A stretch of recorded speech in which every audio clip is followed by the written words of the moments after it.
यीशु मसीह का मधुर और मुबारक नाम में आप सभी को जय मसीह की। परमेश्वर का धन्यवाद करते हैं एक नए दिन के लिए, एक नई सुबह के लिए, जो उसने हम में से हर एक को जिंदों की ज़मीन पर सही सलामत रखा। आइए मेरे प्रिय विश्वासियों, आज के वचन में हम जाएं और आज के इस सुंदर वचन के ऊपर हम मनन और चिंतन करेंगे मेरे प्रिय विश्वासियों, जिसका विषय है 4 हैबिट्स ऑफ स्ट्रॉन्ग क्रिश्चियन।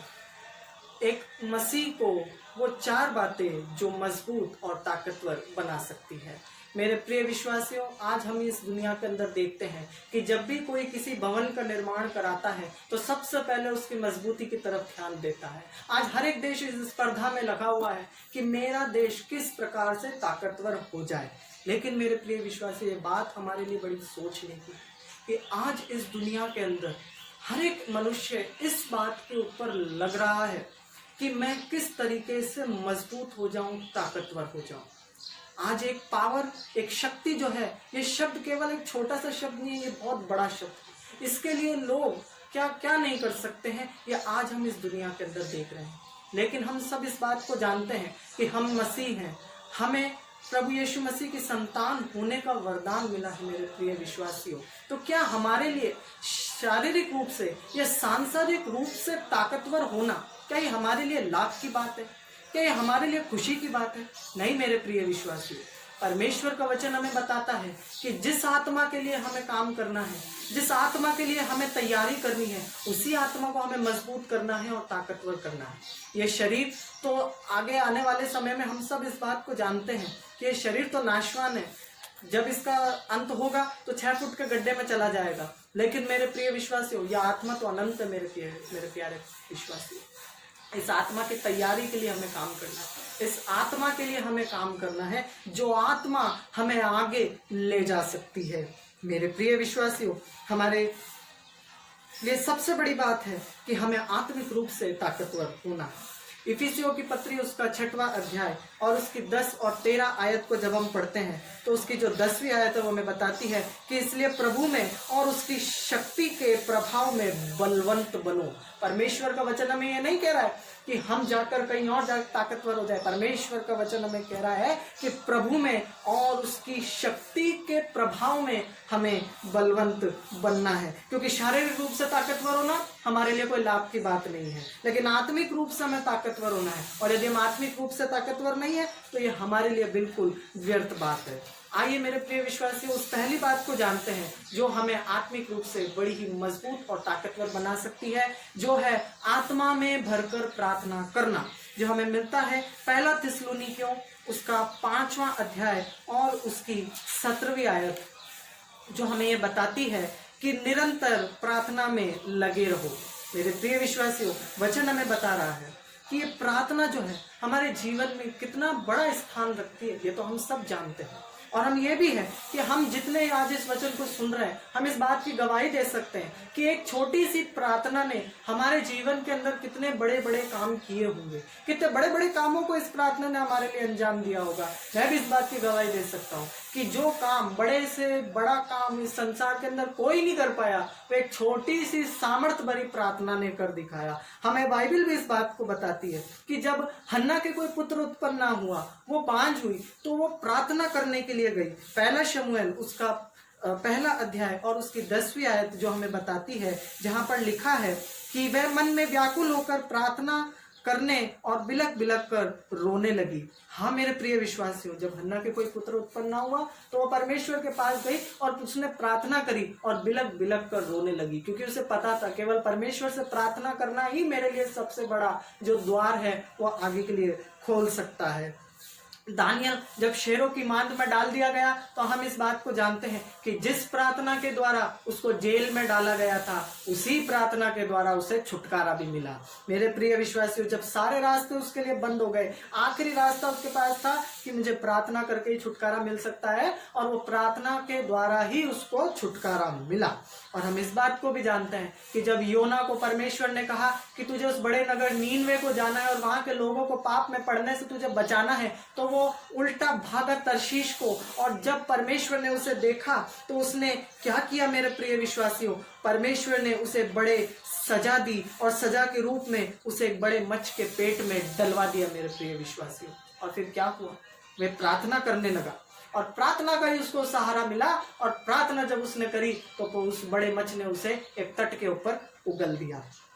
हाँ मेरे प्रिय विश्वासियों, परमेश्वर का वचन हमें बता रहा है कि पहला कुरिन्थियों उसका 14वां अध्याय उसकी 15वीं आयत के अंदर, अतः क्या करना चाहिए? मैं आत्मा से भी प्रार्थना करूंगा और बुद्धि से भी प्रार्थना करूंगा, मैं आत्मा से भी गाऊंगा और बुद्धि से भी गाऊंगा। और आगे इसी कुरिन्थियों की पत्री के अंदर हमें जो मिलता है, पहला कुरिन्थियों उसका 6वां अध्याय और उसकी 17वीं आयत के अंदर लिखा है, और जो प्रभु की संगति में रहता है वह उसके साथ एक आत्मा हो जाता है। ये प्रार्थना करना दूसरों के लिए बड़ी छोटी सी बात होगी, लेकिन हमारे लिए बहुत बड़ी बात है, क्योंकि जब हम प्रार्थना करते हैं, आत्मा में भर कर प्रार्थना करते हैं, आहें भर भर कर जब हम उससे प्रार्थना करते हैं, तो हम एक नहीं, हम परमेश्वर के साथ हो जाते हैं। परमेश्वर के साथ एक संगति के अंदर हम उसकी हो जाते हैं। और जब हम आत्मा में भरकर प्रार्थना करते हैं तो हम एक हो जाते हैं। परमेश्वर के साथ हमारा जो कनेक्शन होता है वो प्रार्थना के संग जुड़ जाता है। दूसरी बात, परमेश्वर के पवित्र वचन को पढ़ना।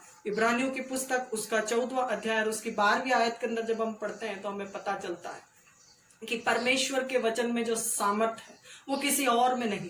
कोई एक बात नहीं है, कई बात है जो इस सुंदर वचन को बहुत शक्तिशाली बनाता है। इफिसियों की पत्री उसका 6वां अध्याय उसकी 17वीं आयत है कि हमार को एक रक्षा करने वाला, एक रक्षा के रूप में हमारे को ये वचन मिला हुआ है, हमारी रक्षा करता है। एक दोधारी तलवार से भी ज्यादा तेज ये परमेश्वर का वचन है, जो बड़ी से बड़ी तकलीफों को, मुसीबतों को, परेशानियों को जो है हमारे को बचाने की सामर्थ और साहस को रखता है और परेशानियों में हमें बल देता है। दूसरा तीमुथियुस उसका 3रा अध्याय और उसकी 15 और उसकी 17वीं आयत को जब हम पढ़ते हैं तो हमें बहुत कुछ यहाँ पर पढ़ने को मिलता है।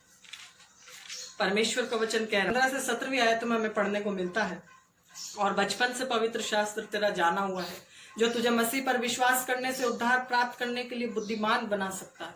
संपूर्ण पवित्र शास्त्र परमेश्वर की प्रेरणा से रचा गया है और उपदेश और समझाने और सुधारने और धार्मिकता की शिक्षा के लिए लाभदायक है, ताकि परमेश्वर का जन सिद्ध बने और हर एक भले काम के लिए तत्पर हो जाए। हाँ मेरे प्रिय विश्वासियों, ये परमेश्वर का वचन हमें बहुत कुछ सिखा सकता है। ये परमेश्वर का वचन हमें शक्तिशाली बना सकता है यदि हम इसको पढ़कर हम इस पर चलें और अपनी जिंदगी के अंदर, अपने दैनिक जीवन के अंदर हम इसको इस्तेमाल करें। परमेश्वर का वचन कहता है कि संपूर्ण पवित्र शास्त्र की प्रेरणा से, परमेश्वर की प्रेरणा से रचा गया है और उपदेश और समझाने और सुधारने और धार्मिकता की शिक्षा के लिए ये लाभदायक है।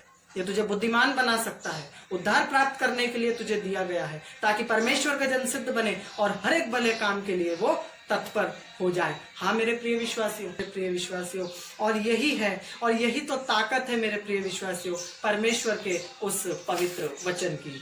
तीसरी बात कि परमेश्वर का स्तुति गान करना। इफिसियों उसका 5वां अध्याय और उसकी 19वीं आयत। इफिसियों 5:19 के अंदर लिखा है, और आपस में भजन और स्तुति गान और आत्मिक गीत गाया करो और अपने अपने मन में प्रभु के सामने गाते और कीर्तन करते रहो। आज इस दुनिया में कितने ही तरीके के गीत गाए जाते हैं, परंतु क्या उन गीतों से हमें शांति मिल सकती है? क्या उन गीतों से हमें तसल्ली मिल सकती है? हम इस बात को अच्छे से जानते हैं कि ये सांसारिक गीत, ये सांसारिक गाने हमें कभी शांति नहीं दे सकते, कभी हमारे को तसल्ली नहीं दे सकते। लेकिन मेरे प्रिय विश्वासियों, क्या हम जानते हैं कि परमेश्वर की यह आराधना की शक्ति को क्या हम समझ पाए हैं?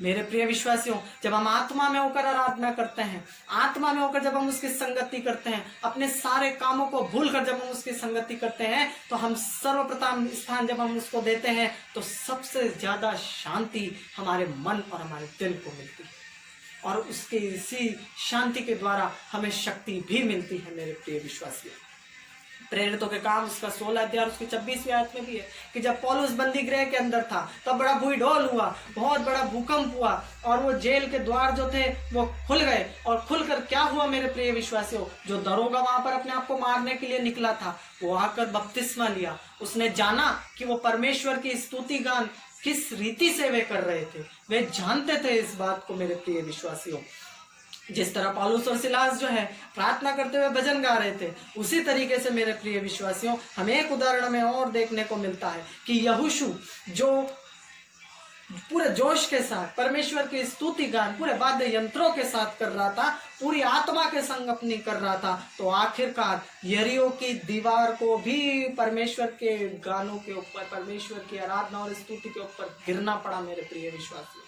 कुलुसियों उसका 3रा अध्याय और उसकी 16वीं आयत के अंदर हमें इस बात को देखने के लिए मिलता है मेरे प्रिय विश्वासियों। कुलुसियों 3:16 में लिखा है मेरे प्रिय विश्वासियों कि मसीह के वचन को अपने हृदय में अधिकाई से बसने दो और सिद्ध ज्ञान सहित एक दूसरे को सिखाओ और चिताओ और अपने अपने मन में अनुग्रह के साथ परमेश्वर के लिए भजन और स्तुति गान और आत्मिक गीत गाओ। मेरे प्रिय विश्वासियों, यह परमेश्वर का वचन हमें बता रहा है।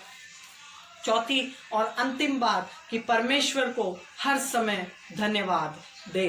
फिलिपियों उसका 4था अध्याय और उसकी 6वीं आयत।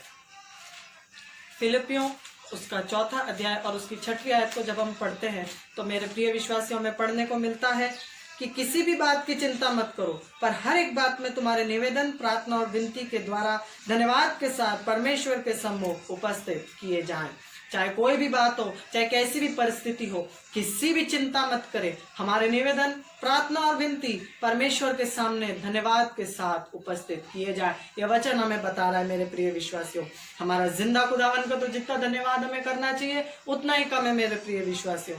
हमें आगे वचन बता रहा है 1 कुरिन्थियों उसका 6वां अध्याय और उसकी 20वीं आयत हमें बताती है कि मोल लिए गए हो, एक दाम हमारे लिए चुकाया गया है, एक हमारे को एक दाम देकर मोल लिए गए हो, इसलिए अपनी देह के द्वारा परमेश्वर की आराधना करो। उस खुदा का वो पवित्र लहू बहाया गया है, उसका बदन तोड़ा गया है, अपनी देह के द्वारा परमेश्वर की महिमा करो। ये देह पूरे दिन में क्या काम करती है ये तो हम सब जानते हैं, लेकिन क्या ये देह हमारी जो है वो परमेश्वर की स्तुति कर रही है, वो परमेश्वर का धन्यवाद कर रही है? ये आज हमें देखना है मेरे प्रिय विश्वासियों। इस संसार की क्या इच्छा है, इस संसार की और इस शरीर की क्या इच्छा है, हमें इससे मतलब नहीं होना चाहिए। हमें मतलब होना चाहिए कि परमेश्वर की क्या इच्छा है, परमेश्वर हमसे क्या चाहता है, परमेश्वर की क्या योजना हमारे लिए बनी हुई है। हमें इस पर हमारे को चिंता करनी चाहिए, हमें इस पर हमें चिंतन और मनन हमें करना चाहिए। इस दुनिया का तो धन्यवाद हम हर छोटी छोटी चीज में करते हैं मेरे प्रिय विश्वासियों। एक छोटे से छोटे इंसान का भी हम बड़े रूप में हम धन्यवाद करते हैं, लेकिन क्या उस जिंदा खुदावंत का हम धन्यवाद कर रहे हैं? क्या उस जिंदा खुदावन को हम धन्यवाद दे रहे हैं? ये आज हमें देखना है मेरे प्रिय विश्वासियों। अगर नहीं करते हैं तो परमेश्वर का धन्यवाद और परमेश्वर की स्तुति हम करने लग जाएं, क्योंकि मेरे प्रिय विश्वासियों परमेश्वर की हमारे लिए इच्छा यही है। मेरे प्रिय विश्वासियों, इस दुनिया के अंदर कौन व्यक्ति कितना ताकतवर होता है वो तो आज उसके अलग अलग प्रारूप हैं, लेकिन मेरे प्रिय विश्वासियों हम मसीहों को ताकतवर बनना है, हम मसीहों को आत्मिक रूप से ताकतवर और मजबूत बनना है। जब यही 4 बातें हमारे अंदर होंगी तो मेरे प्रिय विश्वासियों दुनिया की बड़ी से बड़ी ताकत, शैतान की बड़ी से बड़ी ताकतें मेरे प्रिय विश्वासियों हमें छू नहीं पाएंगी, हमें बिगाड़ नहीं पाएंगी, हमें गिरा नहीं पाएंगी। क्योंकि मेरे प्रिय विश्वासियों जब ये 4 चीजें हमारी आदत बन जाएंगी, जिस तरह हम बाकी कामों को करना नहीं भूलते, जिस तरीके से हम हमारे महत्वपूर्ण कामों को जो हमें करने होते हैं हम उनको करना नहीं भूलते, उसी तरीके से जब हम इन 4 बातों को स्मरण रखेंगे और अपने दैनिक जीवन में से उतारना जानेंगे, तब मेरे प्रिय विश्वासियों ये सारी बातें हमें मजबूत बनाएंगी। ये कोरोना महासंकट काल के अंदर हमें लड़ने के लिए यही 4 चीजें मेरे प्रिय विश्वासियों हमें ताकतवर बनाएंगी, हमें मजबूत बनाएंगी। और मेरे प्रिय विश्वासियों जब ये 4 ताकतें हमारे अंदर होंगी तब परमेश्वर की आशीष हम पर और हमारे परिवार पर होगी। परमेश्वर इस वचन के द्वारा हम सभी को बहुत आशीष दे। आमीन।